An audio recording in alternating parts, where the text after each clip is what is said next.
So what we've created is a review article on the management of meniscal ramp lesions. And this is obviously for the Journal of Orthopedics.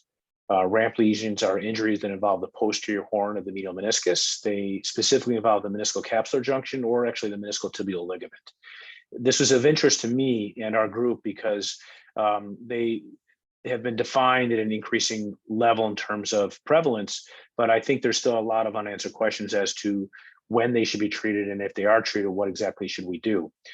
They're often missed by MRI, actually. It has limited utility in some instances, depending upon where the ramp lesion occurs, especially when they're at the meniscal tibial junction, when they may not show up as readily and they have to be diagnosed at the time of arthroscopy. And sometimes it actually requires a trans-notch view or an accessory posterior medial portal to discover it, and actually probing to assess for instability.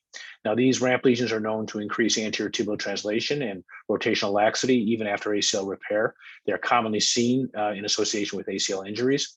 And when we reviewed the literature, it was pretty clear that clinical studies are limited or of very low level of evidence. So it becomes difficult for us as clinicians to make decisions based upon the presence or absence of a ramp lesion.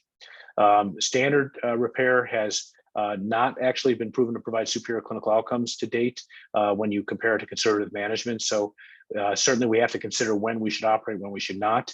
The literature does suggest that repair may be most beneficial for unstable ramp lesions, and perhaps those are just like regular meniscal tears that can be managed in a variety of ways. I think some of these may be amenable to all inside techniques based upon our own experience and based on what's in the literature, but others may not be, depending on where they occur, and they may be actually very unstable. But when they happen in the meniscal tibial ligament region, not just meniscal capsular lesion like traditional unstable tears, they may require more advanced techniques for repair.